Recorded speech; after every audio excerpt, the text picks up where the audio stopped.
I'm going to talk about the role of prefrontal cortex and hippocampal connectivity during cognitive flexibility. And one form of cognitive flexibility is reversal learning. I'll come to that later. But first, let's get an idea about the role of prefrontal cortex and hippocampus in the human and in the rodent brains. As you may know, prefrontal cortex plays a crucial role in executive functions, which are the abilities to have behavioral planification, to perform decision-making, and to be able to adjust our behavior to the changes in the environment. And we know that prefrontal cortex is damaged in diseases such as Alzheimer's disease, frontotemporal dementia, autism, bipolar disorders. So then we use mouse model in order to understand better how the prefrontal loss affects behavioral performance and also hippocampal function. It's very important, the connections between prefrontal and hippocampus, as you can see here. There are direct projections from the ventral hippocampus, but there are indirect projections from the prefrontal areas. These functional and reciprocal interactions are very important during working memory and different types of behavioral flexibility. But most of the studies focus their attention on lesioning and inactivating hippocampus and looking at how the neuronal damage is in prefrontal cortex. But we address a different question, and we wonder whether one component of the executive functions, which is cognitive and behavioral flexibility, the ability to change our behavior depending on the changes in the environment, through reversal learning, is impaired when we lesion the prefrontal cortex. And then once we have a lesion in the prefrontal cortex, we can look at the changes at the level of the hippocampal function. But how did we do this? Well, first, we made bilateral lesions with quinolinic acid, which is an analog of glutamate, which binds to glutamate receptors and ultimately kill the neurons, And we made these lesions in animals that previously learned to locate a platform position in the Morris Warren maze. And we have also a control group, which are the sham groups. And in this group, we also did the lesions, but instead of injecting the quinolinic acid, we injected artificial cerebrospinal fluid in order to have our control group. Okay, once we have these lesion animals, we'll look at the hippocampal function at the level of the behavioral flexibility. At the level of the connectivity, we look at functional connectivity between prefrontal and hippocampal areas, and at the level of the synaptic plasticity in order to know long-lasting activity-dependent changes in the hippocampal slices. So first, let's look at the behavioral data in the Morris Warren maze. As you may know, the Morris Warren maze is a standard task for behavioral studies. So, as you can see in this figure, there is a beautiful learning curve before the lesion. So all animals learn to locate a platform position very nicely. This is in the x-axis, you see the number of days. In the y-axis, the distance move, so the total distance that they have swum. And they decrease this distance because they learn to locate it very quickly. But when we introduce the lesion, we allow the animals to recover for 7 days, and then you see a difference in the lesion group. These animals take much longer to locate the platform. Already the second day, the control group, as you can see, reached the same level as previously because they can quickly adjust their behavior. Okay, now the platform, instead of being in this position, now is in this one. And then they can adjust their behavior in order to perform the task. But the lesion animals are not able. They take much longer. And this is just a visual representation of both groups. This is the sham group, this is the lesion group. And as you can see, this is before the lesion and after the lesion. After the lesions, the time that they spend in the target quadrant is significantly different. But why? So we are interested in knowing how learned do they how quickly do they learn, but also how they really learn. So what they are doing during this performance, why they take longer. For this purpose, we studied the search cognitive strategies based on a classification of the Brudy, based on the spatial strategies, which are the most efficient strategies to locate the platform, and the less efficient are the repetitive, meaning that from more to less efficient, the non-spatial strategies are those strategies that the animal use to find the platform, but maybe taking longer distance, but being quicker. This can be an adjustment anyway. What we saw is that in the control group, as you can see after the surgery, if you look at the red line are the spatial strategies. Before the lesions, they can beneficiate very nicely from the spatial strategies, and after the lesions as well, they reach more or less the same level.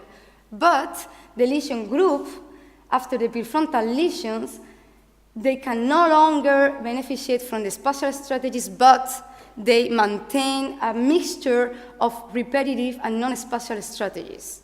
So something is happening at the level of the high-load cognition. And then I wonder, okay, if this task is not only hippocampal dependent, but also is prefrontal dependent, what is happening in terms of connectivity? And then we look at the functional connectivity between prefrontal cortex and hippocampus by measuring resting state functional magnetic resonance imaging. And these are two signals coming from prefrontal and hippocampus, because we assume that brain regions that work together during performance are functionally connected during rest. And this is what we see here. These are the low frequency fluctuations from both areas.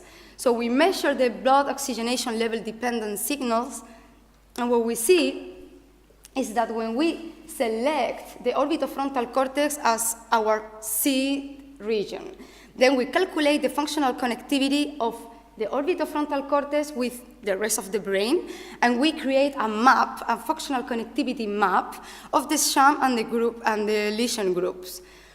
And then we take the difference from both groups, and this is what you see here.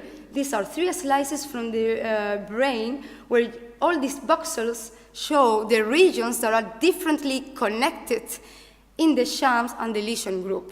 So from this, we take that the orbitofrontal and the hippocampus, as you can see here, are differently connected in comparing both groups. So we take these regions, we put them in a matrix, and we calculate the correlation coefficient between pair of regions. Can you see? And then, if you see in the lesion group, there are more red cubes mean a stronger connectivity, so it's differently connected. And then we plot these regions into this graph in order to calculate the mean functional connectivity of each region with all the rest regions. And then something very interesting is the hippocampus and orbitofrontal cortex, prefrontal cortex. Well, I included prefrontal cortex because actually we look at both, but we found a lot of artifacts in the prelimbic and infralimbic regions. That's why then we moved to the orbitofrontal cortex. But we found that these 2 regions show the most significant effect in the functional connectivity, meaning that if these connections are very important and they are one of the main connections in the brain, it's obvious to think that when we lesion the prefrontal cortex, the hippocampus will be impaired as well. But the fact that we find increased functional connectivity might indicate a compensation mechanism that appears after the prefrontal cortex input loss. So once we know that the hippocampus is affected, is showing an increased connectivity after the prefrontal loss, then we wanted to look more specifically at the CA1 region. What is happening in terms of long-lasting synaptic changes? And is when we look at in hippocampal slices, these are acute slices taken from the mice that previously learned and previously were subjected to the fMRI. And we recorded in the stratum radiatum of the CA1 region, and this is just analog trace of the type of signals that we get. And we measure input-output curve, which indicates already the threshold of the stimulus strength that the synapses can support, meaning that we won't get to any saturated, non-saturated long-term potentiation afterwards. So here, what you see that we apply from 30 microamperes to 90 microamperes, and to both groups, sham and lesion animals. And what we see is a significant difference between both groups in the excitatory postsynaptic potentials when we apply the different stimulus strength. This might be indicating a number of AMPA receptors or reallocation of the AMPA receptors. We look at the biochemical data. We didn't find any difference in the AMPA receptors, but it doesn't mean that it's not changed, but basically that the number of receptors are reallocated in the synapses. Secondly, and last, we look at long-term potentiation. As you can see in this graph, this is the baseline. We apply 1 theta burst stimulation to the CA1 region, to the synapse we are recording, and we found that we can find a very nice, robust LTP in the sham group, whereas in the lesion group, the long-lasting activity-dependent changes are impaired. Not only comes back to baseline very quickly, but also below baseline after half an hour. What we see here, this PTP, post-tetanic potentiation, it just indicates that there is an initial strength in the synaptic change, but rapidly come back to baseline. So, to conclude these results, I would like to conclude saying that after the prefrontal lesions, we look at 3 different phenomena. The behavioral flexibility, where we saw that there was an impairment in reversal learning. The animals are not able to reverse their behavior, to adjust to the new demands of the environment. Secondly, we look at the functional connectivity, and there was an impairment. Let's call it impairment. Increased connectivity is not necessarily good. Can be also pathological. Actually, when we look at the hippocampal synaptic plasticity, we find that long-term potentiation is impaired. So, as a final hypothesis, I dare to say that the prefrontal lesions might be preventing the synaptic resetting that physiologically occurs in the hippocampus after reversal learning. This is something that constantly occurs in our brain. When we learn, our synaptic strength is constantly resetting. And if you make a lesion in the prefrontal cortex, one of the regions that more strongly connect to the hippocampus, of course there will be any impairment at the level of the resetting in the hippocampus. And I hope that I could convince you about how important these connections are, and I would like to thank all my colleagues from my lab and from the VIV and Antwerp, and thank you all of you for your attention. Thank you.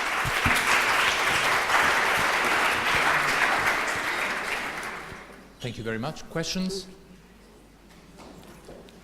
When you do your input-output curve, Oui, sorry. more variable in the sham group.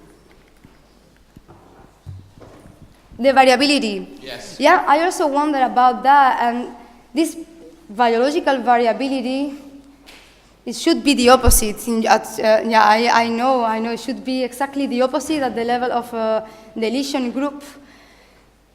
The thing is that when I made the lesions, I had to discard a lot of mice because the lesions were not exactly at the right position.